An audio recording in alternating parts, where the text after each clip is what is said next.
本采访中的实录观点仅代表受访者本人，不代表采访者本人观点，限于篇幅，因此我没有表达很多我的想法。这个采访主要还是给受访者一个表达的安全空间。给我2小时，我可以一路挖下去，可惜实在没时间。Hello， 大家好，我是大家提供意识整合工具的真空行者AZ。那么今天非常有幸，我请了一位职业的 SM 女王来接受我的一段采访。这段采访我们可能会用全英文进行，所以在后期我会给它配上中文的字幕。So, would you like to introduce yourself to my Do I need to look audience? at the camera? Okay. Yeah. Hi, my name is Queen Cynthia. I'm come from Hong Kong. 我可以说普通话了，但是不太好，所以我就说英文就比较好了。今天采收我的稿补。对，有点就是口音呢。Okay. 对，所以英文来说就是比较好。And I can speak more like my professionals. Okay. So I have been working as a professional dominatrix for over 5 years, I think. So I'm mainly located in Hong Kong, but I also sometimes travel to Thailand and Singapore as well. Okay. And I know that you had previously there are people interviewed you before. Yes. Which you dig deeper into your profession. Yes. And how this business is working. Yes. And what's the practice, things like that. How extreme it can go. Yeah, that kind of thing. Usually, like people like to interview more about the industry itself, about how professional dominators work as a job, and what kind of people I will encounter usually, and what kind of guys I encounter usually, what kind of stuff that people are into, that sort of thing. Yeah. Okay. So did they post on their social media or on YouTube so that I can have a link of them? So if people are more interested in this stuff, they can actually check?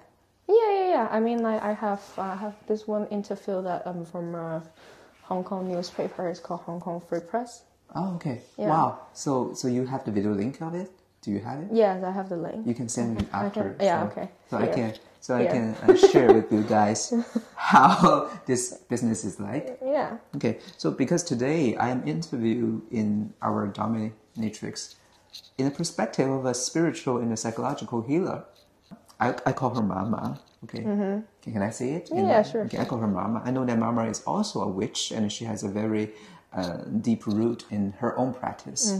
So our topic is more focused on spirituality and psychological healing. Yeah, Let's do that. Okay. So my first question is, because I am a shadow worker, so I know that you always get something from what you do. You're always committed to something. There is always a psychological or internal motivation of doing something. Yeah. I want to know, what do you think the clients are getting from your service, or what needs are met by you being dominating over them? I think there is like a surface side and then the deeper side. So on the surface, most of the people can take off their pressures from work or from like family or whatever they got. So they get de-stressed, they get relaxed. They feel better. They can sleep better. They don't have to think about that stressful stuff in 1-2 hours. Yeah, and they don't have to be themselves at that moment as well. We call that a subspace. It's something they get into, and in that space that they don't have to think about anything. They're just this entire being that listening and obey to the dominatrix. Okay. And being a being that do not have to have the self is really nice actually sometimes, right? You just listen to whoever tell you what to do. So on the surface, it's like take off a lot of stress. It's good to listen to someone. It's good to do not have any decision. It's good to lose your ego, lose yourself. And deeper, some people think that their life is better to able to reveal that part of their self every now and then. Because there's always an urge for people into King that they need to reveal that. And why they cannot fulfill that in their regular life, they have to find a way, right? So in psychology, we will always say there's some desire if you cannot meet, it's either going to bring chaos in your life, right? You will eventually maybe leak it a little bit in your regular life, then you become chaos.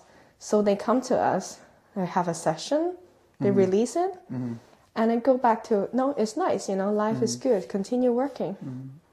I know that you are majored in psychology, right? Right now, yeah. I actually went back to school because of my job. Okay. Because I find like how it is intertwined with the psychology. It's all about like in the mind. And my work, the main keywords of being a dominatrix is about power dynamic. Okay. And I mean, at least how I see it it's all about power dynamic. So I feel like to understand more about human mind, it helped me with my work as well. Okay.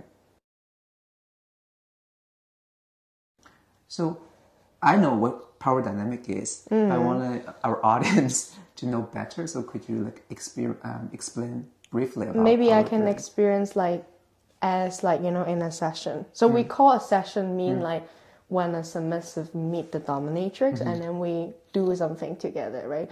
Sometimes we do the kink, we do the fetish. Sometimes it could be like involved with some pain. Sometimes if we're involved with fetish, maybe if you're into feet worship or any kind of body worship, or if you're into shoes, if you're into I don't know anything, you can have fetish of anything. The power dynamic in a session is about the submissive, my client, into a willingness to give up the consent and give the consent as well to give up their power of their self to me so I can do kind of what I want to do to them. But in that setting before, we talk about what is I can do whatever to them, right? There's a consent to it. There is a limit to it. And that is what power dynamic is about. It's about giving up and receiving. So I receive the power from them. Okay. So from your perspective, what created their desire to give out their power? Well, my perspective is, I think sometimes people do not want to have too much power of them. Because it's responsibility. It's their responsibility, and then it's stressful as well. And sometimes I think, in some way, they're not 100% sure what should they do. Okay. So sometimes it's nice to have someone tell them what to do in their life. So if I'm, like when you talk about this, I'm seeing many of these clients as people who have inner child issues, that they grew up in an environment that maybe a lot of responsibility unnecessarily should be theirs are put on them, and they grew up having a lot of unnecessary or unsuited responsibility, and they kind of force themselves to be that way to survive. But in the deepest, in the deepest psyche, they actually want kind of to submit all this power away so that they can be relaxed and still be wanted. I don't disagree. There is a therapeutic function in BDSM session, and it can relate that to their past trauma or their past issue, their childhood or anything. But I also think sometimes people just do it for fun. Sometimes it just feels nice to imagine, like for example, in this like a game, right? Like if we go to escape room or if we go to like some team building leaders game, that kind of thing, it is sometimes nice to imagine you're in a scenario that gives you some restriction and see what happened in your body and in your mind. So yeah, there are a therapeutic function. There are different kind of way in a session that will help you in your real life. But I think also sometimes it's just fun. Okay. So I have another question is that, is these sessions always involve orgasm in the end, or it does not necessarily have to go that way? Sometimes not. You're right. Sometimes they don't necessarily go to orgasm. Sometimes people do not need to have a sexual climax to achieve what they want. Okay. Sometimes it can be fully mental. Sometimes even people have the session And the process itself is not the most important part. It's the afterward, the reflection. Oh, So okay. sometimes people play, they don't get to come. They go home, they think about it, and that is the most exciting part. Okay, okay. So I'm curious if, like a fairly conscious client, maybe I'm just saying, okay, in one scenario, Like you. If I'm straight, okay, I come to you for that, and we're doing this, and after that, I want to talk to you about how I felt it during the session. What get resolved in my psyche? Did you offer that to your clients? Yes. Okay. So it's one of the word we use in BDSM is called aftercare. Okay. So it doesn't have to be like about psychology basis topic, right? It can be just we chat about our life. It could be like, did we have a good time? What was your favorite thing in the session? What do you think we can do better? Some people want to talk, some people don't. In a regular BDSM play, not the professional kind, it is very necessary to have that. But in my line of work, because some people prefer privacy more, they don't want to talk to me after we play, after we have a session, then it's fine for me as well. Okay. But I always offer help. I always offer, like, if they want to talk, they talk. Okay. It's very nice for you to do so. I think it's part of what we do. Yes. Okay. That's another question. So, is there any rare case that the need of the clients is very complex? So, if I'm in that scenario, if I come to this kind of service as a client, so I would imagine the dome that I faced, like he can be both protective and dominating. Is that possible? Protective. Yeah. I think dominating is protective because imagine you gave up all the power to someone. You have to believe them at first. Yes. Okay. Right? So they do have to be protective. You will not give up your power to someone that seems to be completely dangerous and irresponsible. Exactly. Okay. Yeah, I can so- see how charming it can be now. I never tried this, but now I'm open-minded. Okay. Because, okay. Yeah. If You I'm do seeing- have to feel like you do need to make Feel them feel really safe. safe, right? Okay. Safe is one of the most important thing because if if you don't feel safe in front of me, how you can open up to be vulnerable? When you don't have any power in you, you are so vulnerable, right? You cannot control what you do in your life. The only thing maybe you can do is to say stop. Some submissive, they find it even difficult to tell them to stop because they feel so vulnerable. They feel so weak in a session. They feel like there's nothing they can do. So it is very important for a submissive to work with someone who is responsible of that power. From that perspective, I would even say that these kind of relationships actually requires the most attunement with each other, and it requires the safest foundation, actually. Yes, safe is one of the foundation. I mean, like there's some like technical terms in BDSM, Yes. and they talk about like safety is one of it. I see. Yeah. Okay. Okay, so much for clients. So now I'm curious that what's your motivation getting into this career and business? It's a quite unique path for somebody who is both spiritual and major in psychology and then decided to go to this career path because most of us goes to become healers, obviously. So I want you to know It's interesting, right? Yeah. And then you think this is like the most not related thing for someone who work in witchcraft or magic to do. I can see that Yeah. it's completely related, but I want to know what's the motivation of Yeah, getting. it's actually What do you very get? related. What do you get? What from do it? I get? Yeah. So for me, very personally, I think when I'm at work, I'm also kind of similar. I feel that I can reveal the true self of myself in that time as well, which is I find maybe sometimes it's difficult to show 100% of that in my regular vanilla life, which is like to be that controlling, to able to have that power and to able to reveal that level of power. So, is that correct for me to say that you have a deep need to be in control? Definitely. I like to be in control in any moment that I can. Okay. So, because you're majored in psychology, I want you to Because I'm a shadow worker, so I'm very interested. Why do you think you have the need for being in so much control? Because definitely there are times I feel like there are things that I could not in control. And by doing that, by controlling things, I'm more confident now.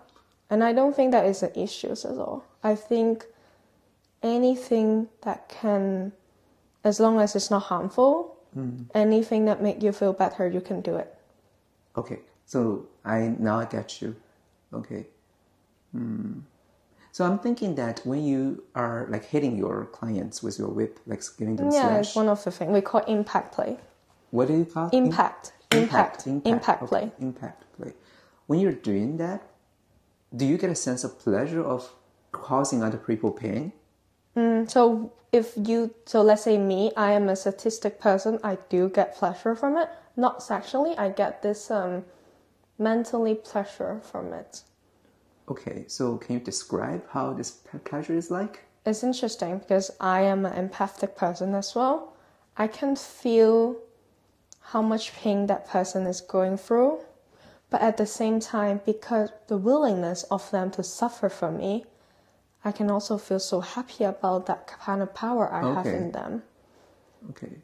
So I feel both sides. I feel the pleasure from having that power, like as me, and I can feel that submission, feel that willingness, feel that almost like, I'm doing this for you.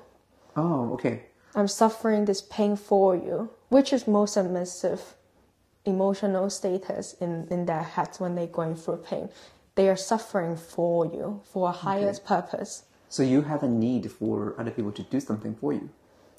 Instead of that, I'm very pleased that when people are willing to show their devotion for me. Okay. So not necessarily let's say I want to hit you. I prefer not to.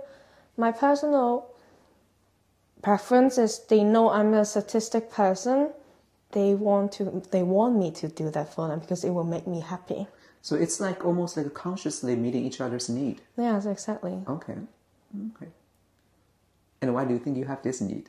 I'm very curious. Why do you think we have this need? That you do have this need for other people to... The pain part or... the service part for other people to serve you or to kind of, willingly the willingness. Suffer for you. Yeah. You can feel how strong you are. And you almost feel like you deserve that. So it's about deserving. I guess some part of it is you feel like you deserve it. Okay. And can I dig deeper? Yeah, sure.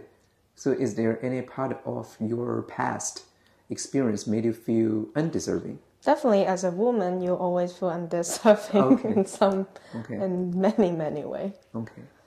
I think dominating, like a female dominating, as like my personal experience and other mistresses that I met, other dominatrix that I met, I think it make all of us finally had a way to pick up the power that we lost during the patriarchy society. I see. I think it's such a healing thing. For you, engaging for me. In this career. In this career. I see me and I see other women as well. I see how, especially sexually, I see how the society have taught women we don't own our sexuality. We don't own our vagina. We don't own our sexual pressure. And I think female dominating have helped us to pick up what we deserve, which is we own that. We can't own our sexual. It's not here to provide anything for men. It's just here for us. And we can inflict pain to someone if we want to. If we want to make someone to do that, we can because we own that as well. So you would agree that this desire or this decision actually also come from a very traumatic past? I would not say a traumatic past because it's not like, I will not say like it's not traumatic. Sometimes maybe for some people it's traumatic. For you? For me personally, it's definitely like the society is in a way that diminish female sexuality, right? So then this is a way for me to pick it up and also for me in a way to advocate about it. Okay. So almost, I feel like I talked to one of my friends like before. I think fandom, female dominating, is almost like a feminist movement in a way. What we're doing is spreading this ideal of how women can own their sexuality to the world. Okay. Yeah. I see. Okay. I'm actually doing a course about how to be masculine and provide a safe container for women. So it's very interesting to get your perspective. Okay. So let's now move from psychology to more esoteric stuff, because I know people who watch my videos wanted to see me talking more about esoteric stuff. I usually don't talk about it that much because I don't want to lead any people purely with their curiosity. Okay, but now I decided to do that because it's a rare chance to speak to an actual dominatrix, right? Yeah. Okay, I want to know that during this session, do you think is there any like entity involved watching or feeding on the session? Just me or generally? Just you. Just me. I think sometimes I accidentally had Lilith next to me. Oh, the goddess Lilith. Yeah, sometimes accidentally. When I'm so concentrated in a session, sometimes I can feel her on me. Okay. Yeah. I see. So, do you think an entity is like feeding the pain, like feeding off the pain? Because we know as magical practitioner, that we know that agony pain creates loosh that come out of somebody's body.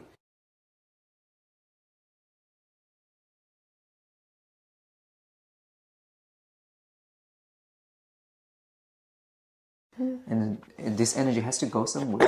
Do you think that when you practice that, there is entity involved that's actually siphoning this?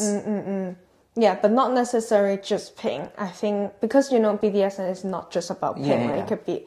It's about other things. It's about wanting. It's about lust. It's about devotion. Like there's so many things.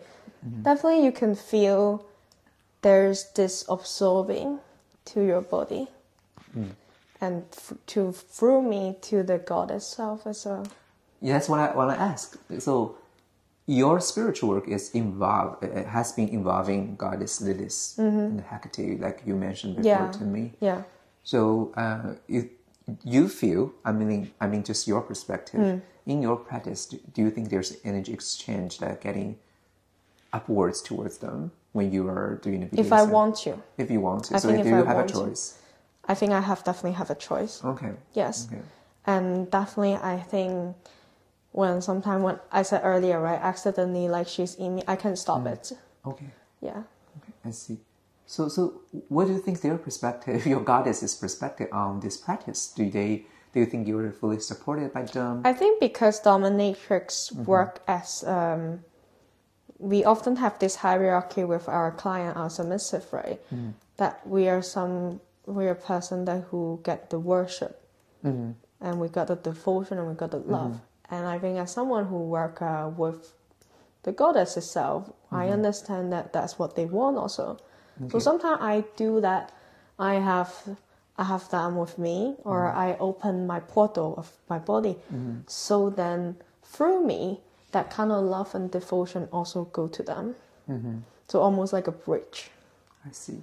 So you feel like these goddesses definitely want this kind of love and devotion too? I feel that, yes. I feel that, yeah. So another question I want to ask you about is that because you're a witch yourself, so you obviously know about energetic hygiene, right? And the energetic boundary. So because you are doing this service to a lot of clients, not only one person, so there's a lot of energy exchange between you and the clients. So how do you make sure that one client's energy do not go with you and pass to another client's? And how do you keep yourself energetically clean after each sessions and stay professional? There's no other karmic or any energetic intertwine with them. I think for my case it's quite special because for me, like any kind of energy is energy for me. I don't feel necessary like some let's say like negative energy is bad for me. I actually quite like negative energy. Like I work with more like dark energies. I work with dark goddess. I work with negative energy. I like that. I kind of they work better for me than like, you know, light and love and all of that. Okay. I know what you mean. Like to filter. Yeah. Of course, like I mean, it's in more like regular mentality process. You cannot be too.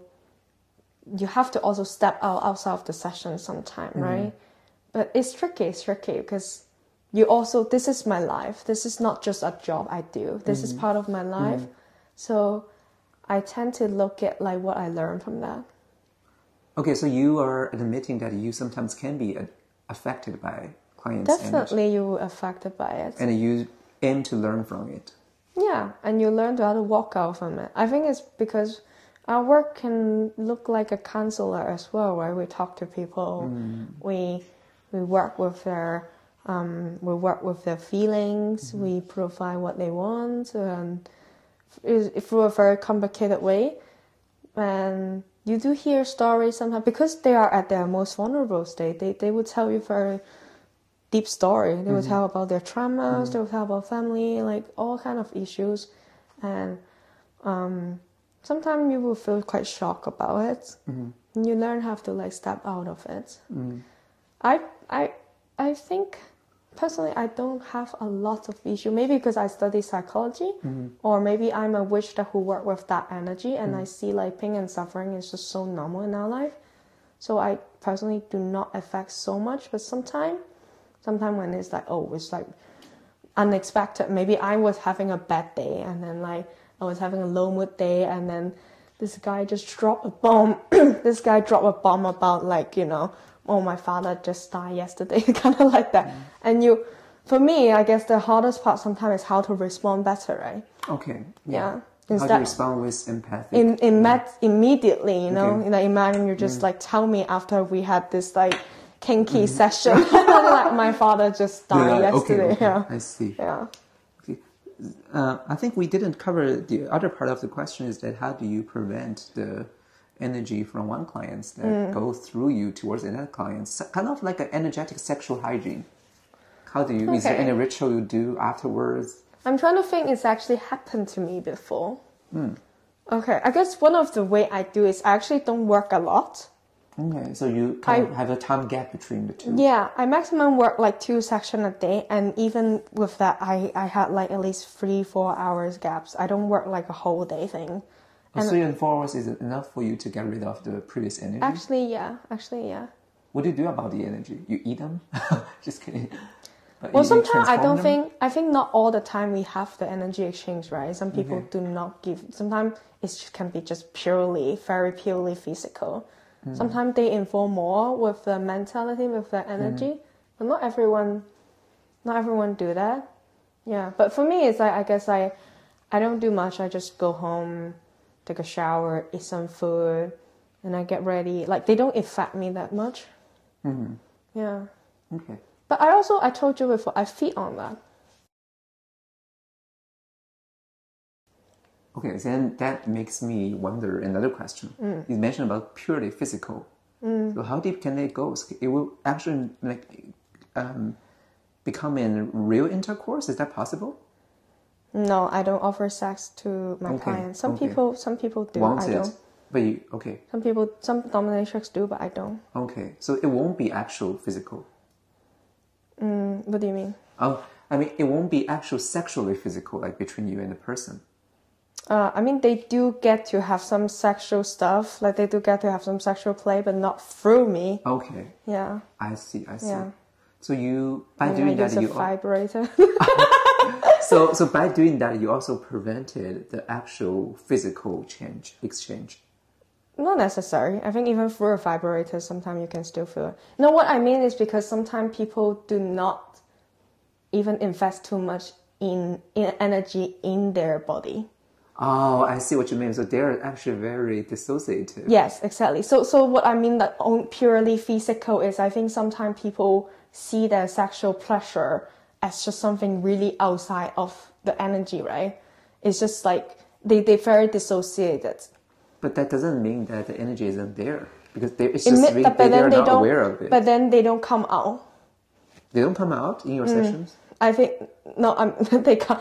The energy do not come out at all. I think they dissociate it so strong that even when they have an orgasm, or even they have any kind of sexual feeling or pleasure, the energy just trapped inside the body. They don't move around. They don't move around to you. Yeah, they don't move around. I think sometimes especially when people who are sexually very traumatized at the first beginning, their energy do not move up through their body when they do anything sexual.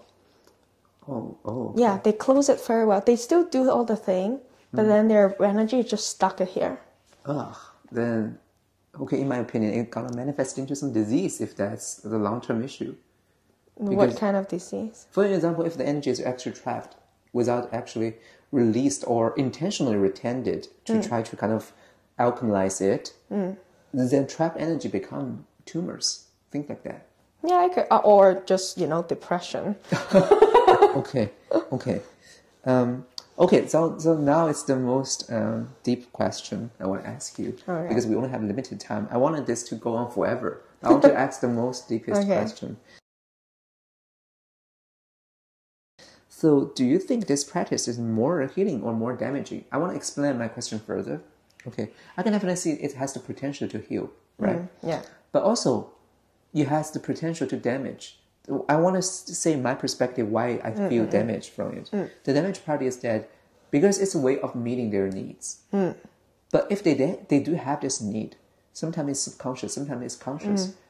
Why don't they go to the need directly to change their lifestyle completely and to live a life that's most suitable for their desire instead of meeting it in a sexual kink? You're such a problem fixer. That's my trouble. That is why I'm so drained all You're the time. such a problem fixer. Because I want to... Okay, I will answer you firstly in a psychology way. I think sometimes it's too difficult for someone to fix the entire problem, right? As long as they can live happily and then they can function, that is fine. If kink, let's just say, right? Okay, first of all, I don't agree kink is just to heal or do anything. It has the purpose, so we just focus on that part.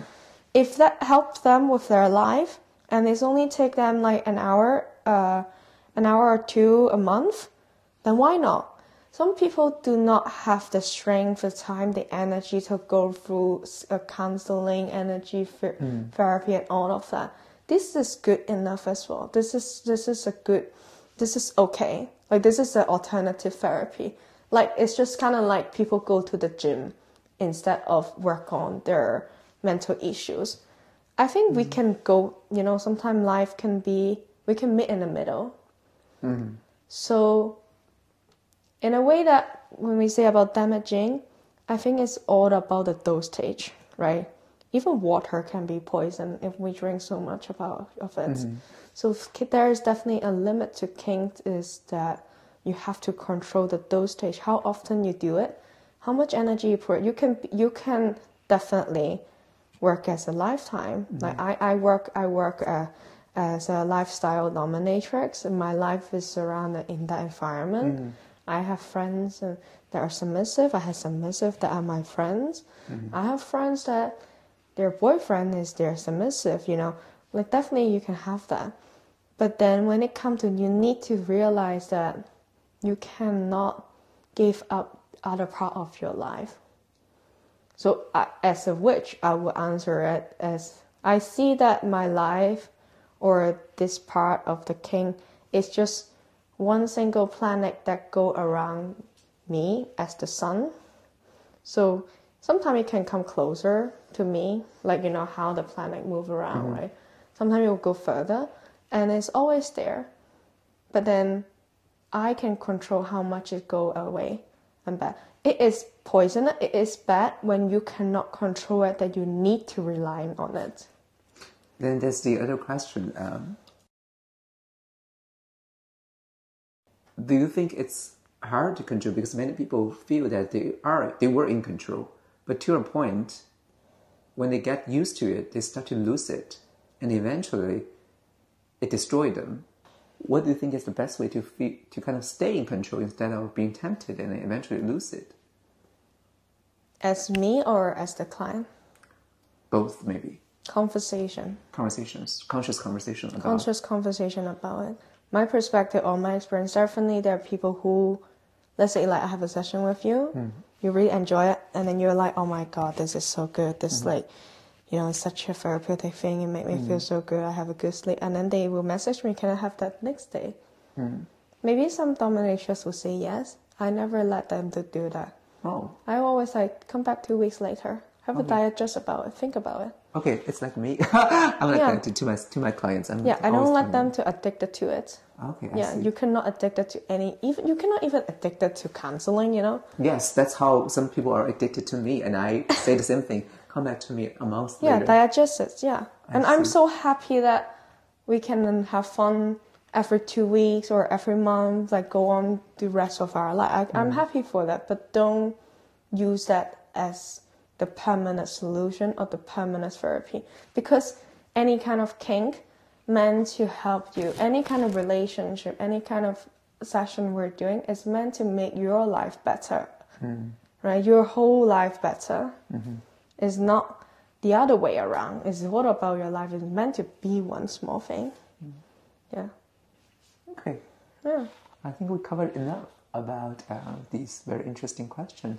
And maybe we'll have another interview in the future. Yeah, let's do that. We can talk more about the dark world. Light and darkness. Light and darkness. Or light and darkness. Like the fight. The fight between good witch and a bad witch. The good witch and a bad witch. I am Belinda and she's I'm Alphabet. 我要 define graffiti 了。我要 I couldn't be happier. Popular. Okay, so I'm very glad we had this conversation. Let's have a hug. If you enjoy this kind of content, please make sure you subscribe. And I might produce more of these conscious conversation. Follow. Conscious conversation with people in different field, but also have a spiritual practice and a psychological understanding. Really interesting. Yeah, and that's it for today. See you next time. Bye. Bye.